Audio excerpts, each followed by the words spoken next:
बिस्मिल्लाहिर्रहमानिर्रहीम। ख्याल टीवी के मुअज़्ज़ज़ ख़वातीन व हज़रात, अस्सलामु अलैकुम व रहमतुल्लाहि व बरकातुहू।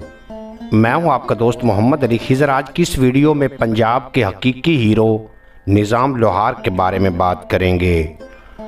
निज़ाम लोहार 1835 में अमृतसर के इलाके तरन तारन, मौजूदा ज़िला तरन तारन, मशरक़ पंजाब के करीब एक गांव में रहने वाले एक किसान घराने में पैदा हुआ। इसका ताल्लुक़ एक बहुत ही गरीब लोहार घराने से था। बूढ़ी माँ लोगों के मुख्तलिफ काम काज करके निज़ाम को तालीम दिला रही थी। घर में जवान बहन थी। निज़ाम लोहार स्कूल में पढ़ते हुए भी दूसरों से अलग थलग रहता था, मगर उसके हम असर और हम जमात हरगिज़ ना जानते थे कि वो क्या कुछ कर गुजरने के मंसूबे बनाता रहता है। इर्द गिर्द की किसान आबादियों पर भारी लगान और फिर हुकूमत के एहलकारों का मुफलिस किसानों पर तशद्दुद आम सी बात थी। निज़ाम लोहार अक्सर इसी सोच में गुम रहता कि गरीब आवाम के साथ जो कुछ हो रहा है इसकी वजह क्या है। सोच सोच कर वो इस नतीजे पर पहुंचा कि सारी बुराई की जड़ अंग्रेज़ की ग़ुलामी है। जब निज़ाम लोहार ने अपनी भट्ठी में पहले लोहे की एक बर्छी डाली और फिर एक पिस्तौल भी बना लिया तो इसकी माँ ने उसे खूब बुरा भला कहा। अगर किसी को मालूम हो गया तो क्या होगा। वो मुस्कुराया और चुप रहा। इसके अंदर एक नया इंसान जन्म ले रहा था। इसके चेहरे की मुस्कुराहट इसके बाग़याना ख्यालात का आईना बन गई थी। आहिस्ता आहिस्ता सारे स्कूल और सारे गांव को पता चल गया कि निज़ाम लोहार के पास कौन कौन से हथियार हैं। निज़ाम लोहार अपनी बाग़याना सोचों में गुम रात गए तक घर से बाहर रहा करता था। मालूम होता है कि कुदरत इसके जज्बा बगावत को पुख्ता तर करना चाहती थी। निज़ाम लोहार ने निचली सतह पर अंग्रेज़ों के खिलाफ कार्रवाइयाँ शुरू की। निज़ाम लोहार ने मकामी बागी लीडरों अजीत सिंह और मलकीत सिंह को खुफिया तौर पर हथियार बना कर देना शुरू कर दिए। अंग्रेज़ को निज़ाम लोहार पर शक होने लगा, लेकिन इन्हें निज़ाम लोहार के ख़िलाफ़ कोई सबूत नहीं मिल रहा था, क्योंकि निज़ाम लोहार हर वारदात के बाद बच निकलने में कामयाब हो जाता। निज़ाम लोहार अपने घर के एक खुफिया तय खाने में हथियार छुपा कर रखता था। एक दिन निज़ाम लोहार की गैर मौजूदगी में तरन तारन पुलिस ने अंग्रेज़ कैप्टन कोल की सरबराही में इसके घर छापा मारा और हथियार बरामद कर लिए।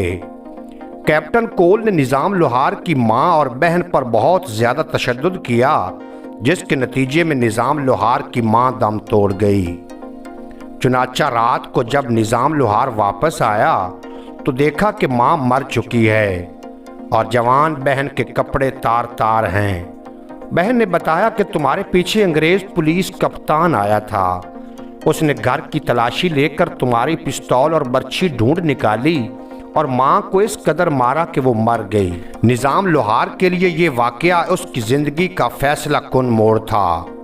उसी रात उसने अपनी बहन को साथ ले जाकर अपने एक दोस्त शफ़ी से इसका ब्याह कर दिया और ख़ुद घर बार छोड़कर एक उजाड़ हवेली में पनाह ले ली, जो आज तक किकरा वाली हवेली के नाम से मशहूर है। दूसरी रात निज़ाम लोहार थाने में पहुंचा और कप्तान कोल को कत्ल कर दिया, जिसने उसकी मां का खून किया था, और फरार हो गया। अब निज़ाम लोहार खुलकर अंग्रेज़ सरकार के खिलाफ सामने आ चुका था। जब अंग्रेज़ कप्तान के कत्ल की खबर इलाके में फैली तो लोग खुशी से दीवाने हो गए। ये बदनीयत गोरा किसान औरतों की बेहुरमती करता था और गरीब किसानों से पगार लेता था। कप्तान कोल के कत्ल पर अभी तरिंजनों और चुपालों में बहस जारी थी कि निज़ाम लोहार ने सीनियर सुपरडेंट पुलिस रूना लेड को कई साथियों समेत कत्ल कर दिया। अब निज़ाम लोहार अंग्रेज़ सरकार के लिए दहशत की अलामत बन चुका था, लेकिन आवाम की नज़रों में एक हीरो के तौर पर उभरा और घर घर में निज़ाम लोहार के चर्चे होने लगे। इसके बाद अंग्रेज़ हुकूमत के लिए निज़ाम लोहार एक ताना बन गया और सारे पंजाब में निज़ाम लोहार के खिलाफ इश्तिहार लग गए। 10,000 रुपए और 4 मुरब्बे ज़मीन हासिल कीजिए। जो निज़ाम लोहार को जिंदा या मुर्दा गिरफ्तार करेगा उसे कचहरी में कुर्सी मिलेगी। ان اشتہاروں کے مقابلے میں نواحی دیہات میں غریب لوگوں نے یہ دھمکی پھیلا دی کہ جو کوئی نظام لوہار کے ساتھ غداری کرے گا وہ اسے جان سے مار دیں گے۔ ارد گرد دیہات میں یہ بات زبان زد عام ہو گئی۔ جن نے بھی نظام لوہار دی مقبری کی تھی او دا گھر ساڑ دیتا جاوے گا، یعنی جس کسی نے بھی نظام لوہار کی مقبری کی اس کا گھر جلا دیا جائے گا۔ یہ بات سن کر انگریز سرکار کانپ اٹھی۔ عوام کے نزدیک نظام لوہار کسی ایک شخص کا نہیں بلکہ انگریزوں کے خلاف پنجاب کی مزاحمت کا علم بن گیا تھا۔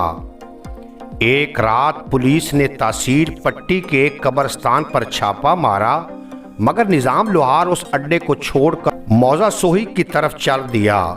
راستے میں اس کی ملاقات علاقے کے مشہور باغی سوجا سنگھ کی ماں جیتا سے ہوئی جو بین کرتی جا رہی تھی۔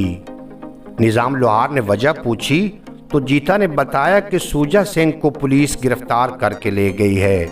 نظام لوہار نے جیتا کو تسلی دی اور خود سوجا سنگھ کو چھڑوانے کے لیے ٹبا کمال چشتی کی طرف چل دیا۔ پولیس سے مقابلے کے بعد نظام لوہار نے سوجا سنگھ کو چھڑا لیا۔ سوجا سنگھ کی ماں جیتا نے نظام کو اپنا بیٹا بنا لیا اور وہ اسی کے پاس رہنے لگا۔ اس کے بعد نظام لوہار اور سوجا سنگھ نے مل کر اوپر تلے انگریزوں کے 4 اعلیٰ پولیس افیسروں کو قتل کر دیا۔ اسی طرح نظام لوہار، سوجا سنگھ اور جبرو جٹ نے مل کر انگریز حکومت کے خلاف ایک منظم تاریخ کا آغاز کیا جس کا نام تھا پنجاب چھڑ دیو۔ آہستہ آہستہ پنجاب بھر کے باغی نظام لوہار کی سربراہی میں اس تاریخ کا حصہ بنتے گئے اور انگریز سرکار کے خلاف مسلح کارروائیاں شروع کر دیں اور علاقہ بانٹ کر کسانوں کے ساتھ ملنے کے لیے راتوں کو گاؤں گاؤں پھرنے لگے۔ آخر فیصلہ ہوا کہ میلوں اور عرسوں میں جا کر انگریز پولیس افیسروں کو قتل کیا جائے اور یہ کہہ کر قتل کیا جائے کہ پنجاب چھڑ دیو۔ اس تاریخ کے نتیجے میں سینکڑوں انگریز افیسروں اور فوجیوں کو قتل کیا گیا اور اس سے مال اسباب لوٹ کر غریبوں میں تقسیم کیا گیا۔ اب نظام لوہار پنجاب کی انگریز پولیس کے لیے تانے سے بڑھ کر خوف کی علامت بن چکا تھا۔ ایس پی جان لیو نے نظام لوہار کو پیغام بھجوایا۔ اس سے بات چیت کرنی چاہی مگر اصل میں یہ اسے قتل کرنے کی سازش تھی۔ نظام لوہار نے اپنے ارد گرد بیس بدل کر موجود پولیس والوں کو تاڑ لیا تھا، چنانچہ وہ ایس پی جان لیو کو اپنی گولی کا نشانہ بنا کر نکل بھاگا اور 3 ماہ تک چھانگا مانگا کے علاقے میں جبرو جٹ کے پاس چھپا رہا۔ انگریز سرکار نے پنجاب چھڑ دیو طریق کو ناکام بنانے کے لیے ایک شاطر چال چلتے ہوئے ایک برد کردار لڑکی پچھیا ماچھن کو سوجا سنگھ سے نتھی کر دیا۔ ایک دن نظام لوہار سوجا سنگھ کی ماں جیتا کی بیماری کی خبر سن کر واپس حویلی آ گیا۔ اسی اثناء میں نظام لوہار کو معلوم ہوا کہ سوجا سنگھ ساتھ والے گاؤں جٹاں دا کھو کی ایک لڑکی پچھیا ماچھن سے پیار کی پینگیں بڑھا رہا ہے۔ نظام لوہار کو یہ بات پسند نہ آئی۔ اس نے پچھیا ماچھن کو بلا کر سخت سست کہا۔ نظام لوہار کا خیال تھا کہ عشق انسان کو بزدل بنا دیتا ہے اور عشق کے چکر میں سوجا سنگھ پولیس کے ہاتھ نہ آ جائے۔ پچھیا ماچھن نے سوجا سنگھ کے کان بھرے تو وہ نظام لوہار کے خلاف ہو گیا۔ 10,000 روپے نقد اور 4 مربع زمین کے انعام پر اس کا دل للچا گیا۔ ایک رات نظام لوہار اپنی منہ بولی ماں جیتا کی تیمارداری کے لیے سوجا سنگھ کے گھر آیا۔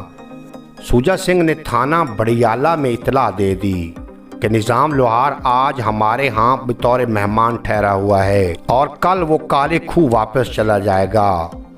نظام لوہار جس کمرے میں سویا ہوا تھا 2 گھنٹے کے اندر اندر اسے پولیس نے گھیرے میں لے لیا اور چند سپاہی کمرے کے اوپر چڑھ کر کمرے کی چھت توڑنے میں مصروف ہو گئے۔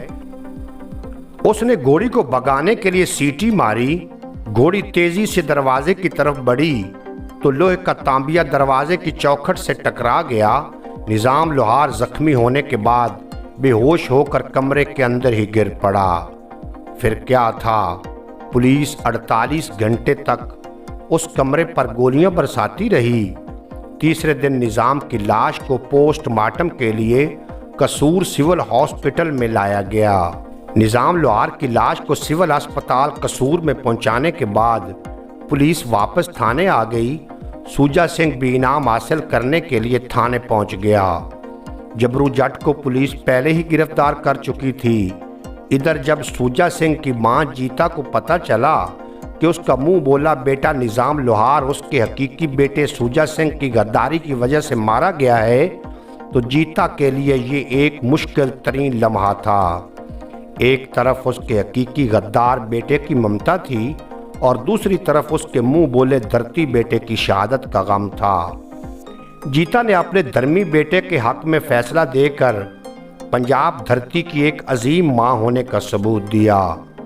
जीता ने थाने पहुंचकर सूजा सिंह का सर तलवार के वार से तन से जुदा कर दिया और जबरू जट को गवाह बनाकर और तारीखी जुमला कहा जो पंजाब की तारीख में अमर हो गया। जीता ने कहा कि सूजिया मैं तेनू 32 धारा नहीं बख्शांगी, तो जबरू तू गवाह रमी।